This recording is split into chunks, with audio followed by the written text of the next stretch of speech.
जय श्री राम। आइए एक रचना प्रस्तुत है। सुनते हैं, समझते हैं, आनंद लेते हैं। रचना का क्या कुछ कहना है। एक भक्त प्रभु से प्रार्थना कर रहा है। वो क्या कुछ प्रभु से निवेदन कर रहा है। आइए सुनिए, समझिए और महसूस कीजिए। आप में और प्रभु में कितनी दूरियां हैं और कितनी नजदीकियां हैं, एहसास करें। श्रद्धा सुमन समर्पित करने, श्रद्धा सुमन समर्पित करने, नाथ अवध आने देना। श्रद्धा सुमन समर्पित करने, नाथ अवध आने देना। एक छोटा पद किंकर में भी पद रज पालेने देना। श्रद्धा सुमन समर्पित करने, नाथ अवध आने देना। अभी आषाढ़ बाढ़ मौसम में नाथ न मैं आ पाऊंगा। अभी आषाढ़ बाढ़ मौसम में नाथ न मैं आ पाऊंगा। आया भी तो वृद्धापन में तेज धार बह जाऊंगा। जेठ मास में आऊंगा जब, जेठ मास में आऊंगा जब, चरण शरण में ले लेना। श्रद्धा सुमन समर्पित करने, नाथ अवध आने देना। नाथ अवध आने देना। एक छोटा पद किंकर में भी पद रज पालेने देना। पद रज पालेने देना। अभी भीड़ भारी है दर पे, अभी भीड़ भारी है दर पे, आप व्यस्त कुछ ज्यादा, आप व्यस्त कुछ ज्यादा। व्यथित न करना चाह मेरी, व्यथित न करना चाह मेरी जाने खुद आप इरादा। जाने खुद आप इरादा। नाथ सुतीक्ष्ण भक्त सा हूँ कुछ, नाथ सुतीक्ष्ण भक्त सा हूँ कुछ, भाव में पाने देना। श्रद्धा सुमन समर्पित करने, नाथ अवध आने देना। एक छोटा पद किंकर में भी पद रज पालेने देना। पद रज पालेने देना। जन की सोची कब होती है, हुआ आप जो चाहे, हुआ आप जो चाहे। जन की सोची कब होती है, हुआ आप जो चाहे, हुआ आप जो चाहे, किंतु भरोसा तृप्त करोगे, जिनकी आप ही आहें, जिनकी आप ही आहें। अंतर्यामी आप समझते, अंतर्यामी आप समझते, चितपट छवि पाने देना। श्रद्धा सुमन समर्पित करने, नाथ अवध आने देना। एक छोटा पद किंकर मैं भी, पदरज पालेने देना, पदरज पालेने देना। जीवन तन मन प्राण समर्पित, अंतर मन की बातें, अंतर मन की बातें। जीवन तन मन प्राण समर्पित, अंतर मन की बातें, अंतर मन की बातें। इस तन मन से अंतिम होगी, इस तन मन से अंतिम होगी, चरण शरण मुलाकातें, चरण शरण मुलाकातें। प्रभु आश्वासन पूरा करना, प्रभु आश्वासन पूरा करना, चरण समा जाने देना। प्रभु आश्वासन पूरा करना, चरण समा जाने देना। श्रद्धा सुमन समर्पित करने, नाथ अवध आने देना। एक छोटा पद किंकर में भी, पदरज पालेने देना, पदरज पालेने देना। चरणानुराग की रजबन कर फिर, चरणानुराग की रजबन कर फिर, अवध भूमि रह पाऊंगा। चरणानुराग की रजबन कर फिर, अवध भूमि रह जाऊंगा।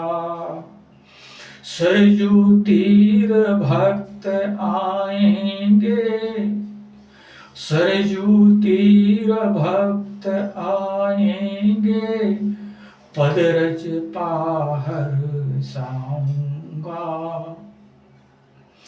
इच्छा यही नाथ कुछ मेरी, इच्छा यही नाथ कुछ मेरी, अवध से मत आने देना।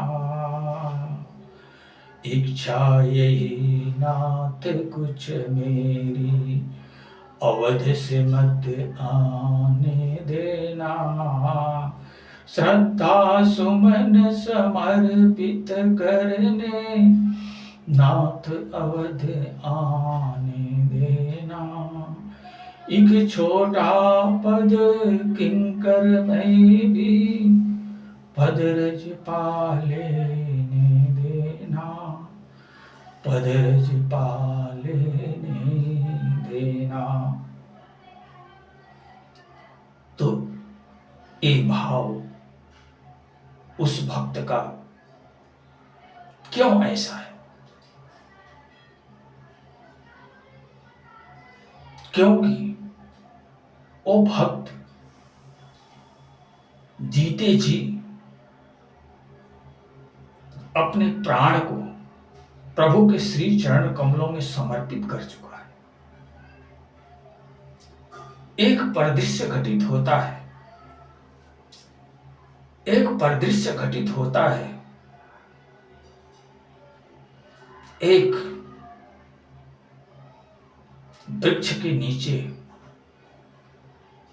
फलदार वृक्ष के नीचे प्रभु राम, माता जानकी, लक्ष्मण और स्वामी महावीर के साथ में विराजमान है। भक्त वहां पहुंचता है, प्रभु के चरण कमलों में प्रणाम करता है और उनकी छवि को देखने में मुग्ध हो जाता है। प्रभु उस भक्त की तरफ देखते हुए आदेश करते हैं कि यहां से उस वृक्ष के नीचे चलो, और दोनों वृक्ष के बीच में एक नदी बह रही है और उस नदी पर कुछ ही दूरी पर एक पुल बना हुआ है और प्रभु वहां से उठते हैं और उस नदी की धारा पर चलते हुए, जल के ऊपर चलते हुए उस नदी के उस तट पर विराजमान वृक्ष के नीचे जाकर के बैठ जाते हैं और वो भक्त एक तत्काल अश्व को अनुभव करता है। एक वहां बगल में घोड़ा खड़ा है, उस घोड़े पर वो उछल करके बैठ जाता है और उस भक्त के हाथ में एक दिव्य मणि है, जो दिव्य मणि एक टार्च की तरह प्रकाश बिखेरने वाली है। वो भक्त उस घोड़े पर सवार होकर के उस मणि की आभा जिधर फिराता है, वो घोड़ा उसी दिशा में दौड़ता है। जिस दिशा में मणि की आभा प्रकाशित होती है, वो घोड़ा उसी दिशा में दौड़ता है। वो भक्त उस घोड़े पर सवार होकर के और उस नदी के कुछ दूरी पर बने हुए पुल की तरफ उस मणि की आभा को फिराता है और घोड़ा उसी पुल की तरफ अग्रसर होता है, दौड़ता है और वो दौड़ते दौड़ते उस पुल पर पहुंचता है और पुल पर पहुंच करके, पुल को पार करके पुनः प्रभु की तरफ दौड़ता है और प्रभु के पास पहुंच करके वो भक्त उस घोड़े से उतर करके अपने हाथ में जो दिव्य मणि लिया है, उस दिव्य मणि को लेकर के पुनः प्रभु के चरणों में पहुंचता है और उस दिव्य मणि को प्रभु के श्री चरण कमलों में रख करके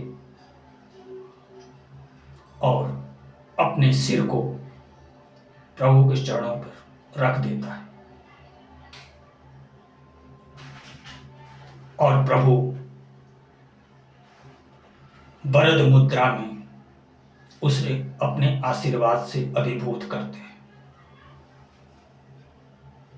उसी समय वहां 4 चांडाल प्रकृति के लोग उपस्थित होते हैं और अचानक वो अद्भुत क्रियाकलाप करते हुए लड़ने झगड़ने लगते हैं और प्रभु अपनी उंगलियों के इशारे से उन्हें आकाश में उठाते हैं और बहुत ऊंचाई तक उठा करके वहां से उसे छोड़ देते हैं और चारों उस नदी की धारा में गिरते हैं और उसी में डूब करके अदृश्य हो जाते हैं।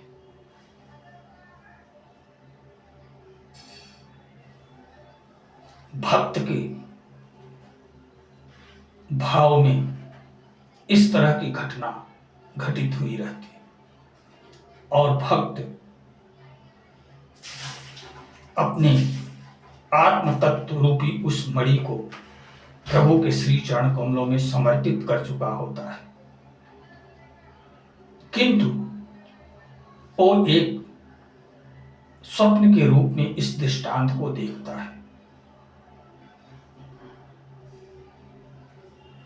ये शरीर क्या है?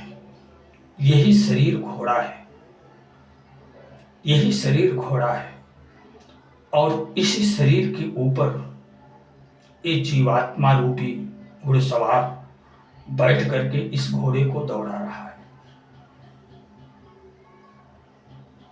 और इस शरीर रूपी घोड़े से उतर करके वो प्रभु के श्री चरण कमलों में पहुंच करके अपने आत्मस्वरूप उस मणि को प्रभु के श्री चरण कमलों में समर्पित करके जब उनके श्री चरण कमलों में समा जाता है तो इसका तात्पर्य ये होता है कि प्रभु उसे अपने श्री चरण कमलों में स्वीकार कर चुके हैं और वो भक्त ये याचना कर रहा है कि प्रभु अभी तो बड़े बड़े गणमान्य लोगों की भीड़ से आपका धाम भरा हुआ है, अभी आकर के हम आपसे अच्छी तरह मुलाकात नहीं कर पाएंगे। अभी आषाढ़ बाढ़ का मौसम है, अभी आने की सामर्थ्य मुझ में नहीं है, क्योंकि हमारा शरीर रूपी घोड़ा बूढ़ा हो चुका है, जर्जर हो चुका है। कहीं ये आपके पास पहुंचने से पहले ही नष्ट भ्रष्ट हो सकता है। इसलिए जब वो मौसम, जेठ का मौसम आएगा, जब ये भीड़ भाड़ छट जाएगी, उस समय आपके श्री चरण कमलों में आऊंगा और आपके श्री चरण कमलों में नमन बंदन करके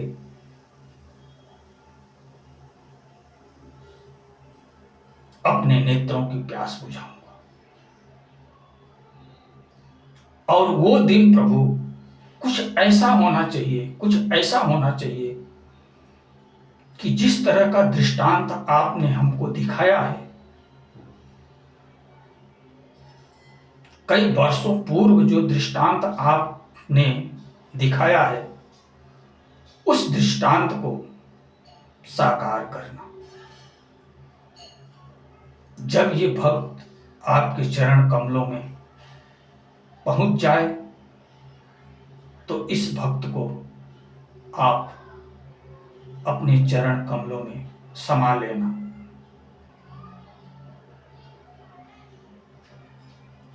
और ये शरीर रूपी घोड़ा उस सरयू के तट पर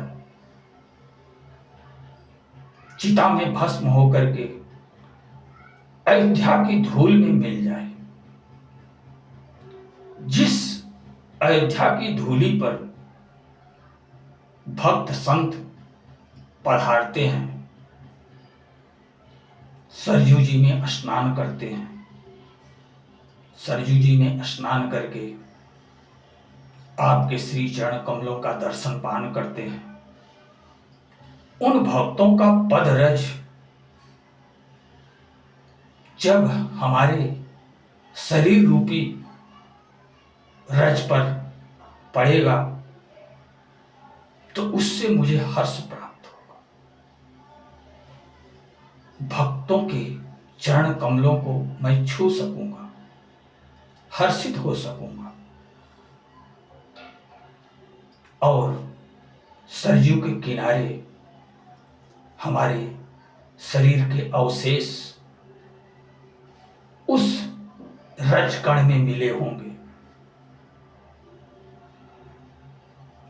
इस तरह का भाव वो भक्त व्यक्त करते हुए प्रभु से याचना कर रहा कि हे प्रभु, हमारी मनोकामना कुछ इस तरह सार्थक करना। तो इस रचना का दृष्टांत कुछ यही है। तो इसी के साथ अब मैं अपनी वाणी को विराम देना चाहूंगा। आप लोग स्वयं प्रबुद्ध हो। जो आत्म तत्व को अपने हृदय में देख लिया, जान लिया, महसूस कर लिया, जो जीवपन से शिवपन में समाहित हो गया, उसके लिए ये संसार प्रभुमय, ईश्वरमय। उसके लिए ये संसार, संपूर्ण सृष्टि अयोध्या धाम ही है। उसके लिए उसका अपना हृदय ही अयोध्या धाम है, मथुरा है, काशी है, जहां पर वो जाकर के जीते जागते सच्चे सच्चिदानंद घन का दीदार करके अपने जीवन को धन्य बनाता है। ऐसे भक्त के लिए जबकि इस संसार में कुछ करना शेष नहीं होता है, फिर भी वो अपने जीवन में ऐसा सत्कर्म करते हुए जीविकोपार्जन करता है, ऐसा सत्कर्म करते हुए जीविकोपार्जन करता है जिसे देख करके लोग जीने का सभ्य तरीका सीखा करते हैं। संत का जीवन, हंस का जीवन एक प्रतीक के रूप में होता है, जिस प्रतीक को देख करके हजारों लाखों लोग अपने जीवन को धन्य बनाया करते हैं। ईश्वर के लिए कोई कर्तव्य कर्म नहीं है, फिर भी ईश्वर इस सृष्टि में आकर के लीलाएं करते हैं, स्वयं ऐसे कर्तव्य कर्म का पालन करते हैं जिनका अनुकरण, जिसका अनुसरण उनके भक्त लोग किया करते हैं। इस तरह से मानवता इस धरती पर आबाद रहती है। अगर प्रभु समय समय पर आकर के वो लीलाएं न करें तो ये संसार पशुता के भाव में तब्दील हो जाएगा। इस संसार में जंगल राज आ जाएगा, धार्मिकता समाप्त होकर के अधार्मिकता का जो है बोलबाला हो जाएगा। यहां जंगल राज हो जाएगा, नर पशुओं का राज हो जाएगा। इसलिए प्रभु आते हैं, धर्म को स्थापित करते हैं, अधर्म का विनाश करते हैं। इस तरह से मानवता की स्थापना करके प्रभु पुनः जाते हैं। तो हमारे और आपके जीवन के रूप में भी प्रभु ही इस धरती पर आए हुए हैं, लेकिन हमारे आपके अंदर प्रभु के जैसे क्रियाकलाप नहीं है, प्रभु के जैसे आचरण नहीं है, प्रभु के जैसे सद्भाव नहीं है, प्रभु के जैसे विचार नहीं है। इसलिए हम प्रभु के भक्त बन करके, हम समतत्व को धारण करके, अपने आत्म तत्व को प्राप्त करके हम सत्कर्मों की दिशा में अग्रसर होते हैं और संतों को देख करके संसार के हजारों लाखों प्राणी अपने जीवन को धन्य बनाया करते हैं, उसी मार्ग का अनुसरण किया करते हैं और मानवता को चिरकाल तक आबाद रखते हैं। यही प्रभु के अवतार का कारण है, यही जीवन की वास्तविकता है। इसे जानो, समझो और आनंद लो। इसी के साथ अब मैं अपनी गाड़ी को विराम देना चाहूंगा। जय श्री राम।